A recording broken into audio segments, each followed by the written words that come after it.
भूमिहारों में ही ब्याहे जाते हैं। आज तक मूले जाटों में ही ब्याहे जाते हैं। आज भी बिरादरी के अंतर्गत ब्याह हो रहा है। अगर तुम इतने निष्पाप हो तो मैं तुम्हें बार-बार बुलाता हूं कि आओ तो सही, आपस में ब्याह करो। हिंदुओं में तो हजारों बिरादरियां हैं, 36 बिरादरी है, 37वीं और सही, क्या फर्क पड़ता है? आओ तो सही, स्वीकार तो करो इस बात को। अगर वहां रह सकते हो तो यहां क्यों नहीं रह सकते? इसी देश की जड़ों के साथ जुड़कर जियोगे, देशभक्त बनोगे, इस राष्ट्र की परंपराओं की उन्नति के साथ बहोगे, मुख्य धारा में आओगे, नहीं तो मुख्य धारा में कभी नहीं आओगे। मित्रों, उन 7 महीनों में 22 लाख लोगों का कत्ल कर दिया गया और इस देश को काट कर एक नए देश ने जन्म लिया। क्या नाम था उसका? 15 अगस्त 1947 को जब देश अंग्रेजों की गुलामी से छूटा तो एक देश नहीं बना, 2 देश बने। एक था हिंदुस्तान और दूसरा था पाकिस्तान। उस समय जब देश आजाद हुआ, उस समय फरवरी 51 की घटना। 2 मिनट और रुका है, समय हट गया मेरा, लेकिन 2-3 मिनट और रुका। अच्छा ले लूं मैं? अरे धन्यवाद। ये कह रहे हैं 7-8 घंटे और ले लो। अच्छा 7 मिनट कह रहे हैं। मैंने कहा कहीं को हार्ट अटैक आ जाएगा। 7 मिनट दिए भाई, 7-8 घंटे नहीं कर रहा होगा।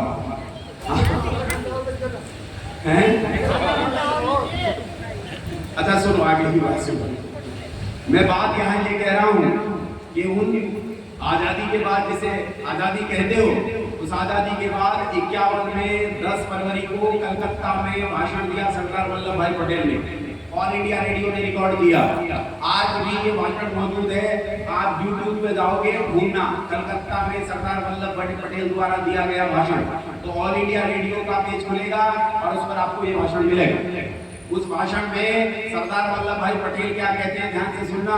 कोई अपने आप को बड़े तुर्रम खान मानते होंगे, हिंदुवादी नेता मानते होंगे, वो ऐसी भाषा नहीं बोल सकते जैसी भाषा बोल रहे हैं सरदार वल्लभ भाई पटेल। कह रहे हैं इस देश में 7 करोड़ मुसलमान रहते थे, 4 करोड़ पाकिस्तान चले गए और भारत में 3 करोड़ रह गए।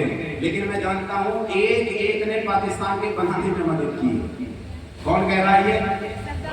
कांग्रेस का उप मुख्यमंत्री, उप प्रधानमंत्री, कांग्रेस का गृह मंत्री कह रहा है एक ने पाकिस्तान के बनने में मदद की। अच्छी तरह जानता हूँ, लेकिन मैं ये कहता हूँ शांति से पड़े रहना चाहते हो तो रहने की बात नहीं कर रहे। कह रहे शांति से पड़े रहना चाहते हो तो पड़े रहो, नहीं तो मैं दूसरे सारे इलाज जानता हूँ, दूसरे सारे इलाज जानता हूँ। यहाँ ध्यान से समझने का प्रयास करना। 3 करोड़ मुसलमान भारत में रहेंगे, 4 करोड़ पाकिस्तान चलेंगे। आज 3 करोड़ मुसलमान इस देश में रहते हैं। ईमानदारी से इस बात को समझने का यत्न करना। वो 3 करोड़ मुसलमान आज इस देश में बढ़कर 30 करोड़ हो गए हैं। कितने हो गए? हामिद अंसारी कहता है भारत का मुसलमान डरा हुआ है। बाप रे बाप, डर डर कर 3 करोड़ से कितने हो गए? अगर डरे ना होते तो अच्छा ये बताओ, 3 करोड़ का कितने गुना 30 करोड़? 10 गुना। कितने गुना? 10 गुना। 10 गुना। अगर ये पिछले 70 साल में हुआ है, पिछले 70 साल में 3 करोड़ का 10 गुना 30 करोड़ हो गए। अगले 70 साल में अगर ये अपनी वृद्धि की दर को ना भी बढ़ाएं, अपनी वृद्धि दर को केवल 10 गुना ही रखें, तो 30 करोड़ का 10 गुना कितना होगा? 300 करोड़। बोल पड़ो गणित वालों, 300 करोड़। 300 करोड़ तब बना लेना तुम प्रधानमंत्री और मुख्यमंत्री। उनका एक सीधा सिद्धांत है जनसंख्या विस्फोट। वो जनसंख्या विस्फोट पर काम करते हैं। आपने मैं देश का नाम भूलता हूँ, गद्दाफी नाम का एक तानाशाह हुआ मुसलमान इस्लामिक कंट्रीज में। किसका, कौन से देश का था? लेबनान का था गद्दाफी ने कहा था मुसलमानों को शांति से चुपचाप पड़े रहना चाहिए, जिस देश में रहते हैं उस देश की संस्कृति के खिलाफ ज्यादा बकवास न करें और केवल जनसंख्या विस्फोट पर काम करें। अगर तुम जनसंख्या विस्फोट पर काम करोगे तो निश्चित रूप से उस देश पर जल्दी ही कब्जा बना लोगे। उसी का परिणाम यह है कि सेकेंड वर्ल्ड वॉर में जब इंग्लैंड बुरी तरह बर्बाद हो गया तो इंग्लैंड में इंफ्रास्ट्रक्चर नष्ट हो गया।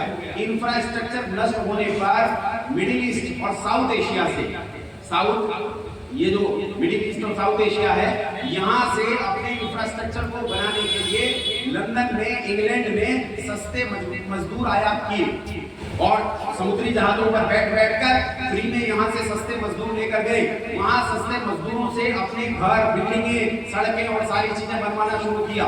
बाद में लंदन की, इंग्लैंड की इमिग्रेशन पॉलिसी दुनिया में सबसे उदार और कमजोर मानी जाती है। इसका परिणाम ये निकला कि मुसलमानों ने इंग्लैंड में सबसे ज्यादा पलायन किया। बाद में सब जानते हैं कि यूके चारों तरफ समुद्र से घिरा हुआ है, इलीगल इमिग्रेशन बहुत बड़ी मात्रा में हुआ। और आज स्थिति ये है कि लंदन में कई योजनाओं से मेयर कौन है? एक मुसलमान। मेयर कौन है बोलो? एक मुसलमान। इंग्लैंड का गृह मंत्री कौन है कई योजनाओं से? मुसलमान।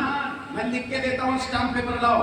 2025 चल रहा है, 2050 तक इंग्लैंड एक इस्लामिक कंट्री होगा, एक इस्लामिक कंट्री होगा। अब तुम्हारे पास भी ज्यादा समय नहीं है, 30 से 50 साल के बीच का समय है। जिस तेजी से जनसंख्या विस्फोट कर रहे हैं ना, जिस जानवर से चिढ़ते हैं उसके साथ कंपटीशन है बच्चे पैदा करने का।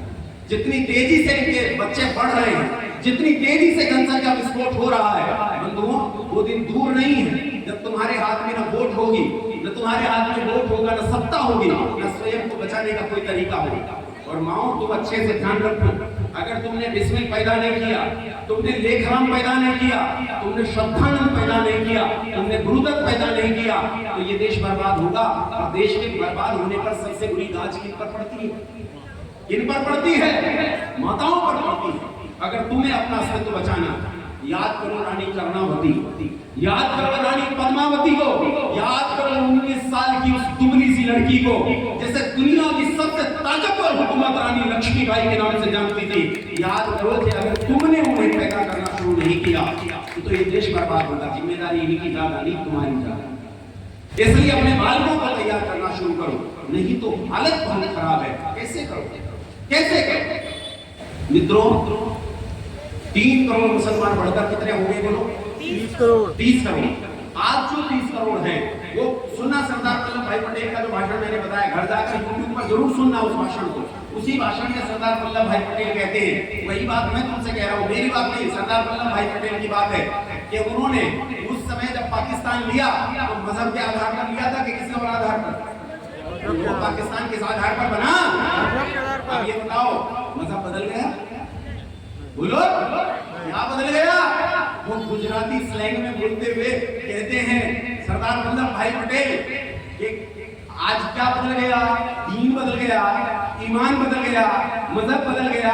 तो ये बताओ, भारत के टुकड़े टुकड़े होने का वही कारण आज भी मौजूद है कि नहीं? है कि नहीं? 3 करोड़ छीन सकते हैं तो बोलो 30 करोड़ भी छीन सकते हैं कि नहीं?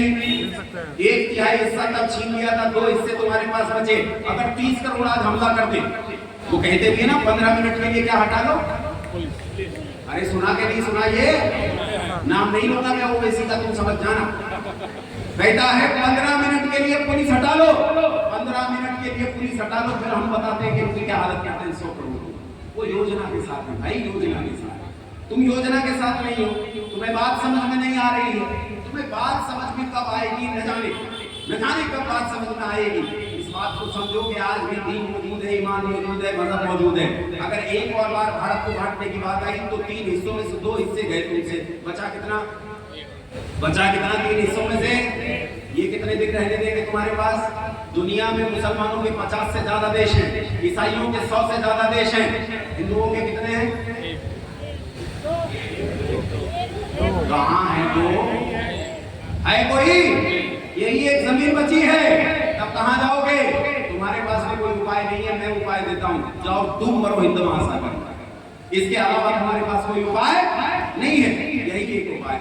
बंधुओं, आज इस देश में इनके मजहबी संस्थानों से लड़कों को जो कुछ सिखाया जा रहा है वो इस देश के तले का काम करना, वो जिहाद, वो आतंकवाद इस देश को तोड़ने वाला, इस देश को बर्बाद करने वाला है। यदि तुम आगे बढ़कर इन्हें सुधारने के लिए, आमंत्रित करने के लिए तैयार न हुए तो ये देश बर्बाद हो जाए।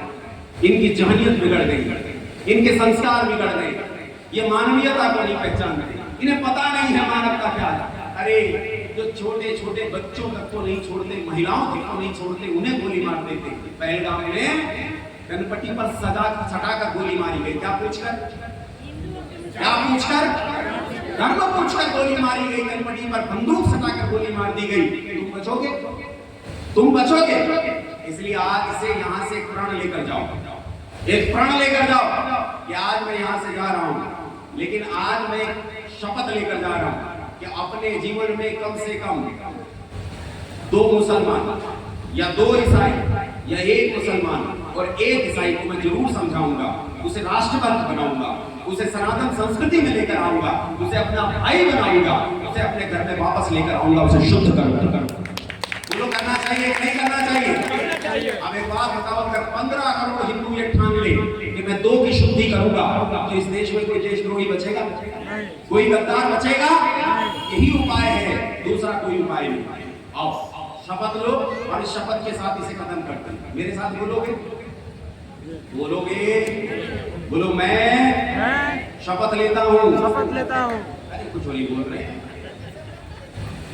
ईसाई भी आएंगे, आवाज नहीं आ रही है। पीछे वाले मोहल्ले में ट्रांसफार्मर फूटा हुआ है, आगे से तो आ रही है आवाज, और इधर से नहीं आ रही। तुम भी प्रयास करो।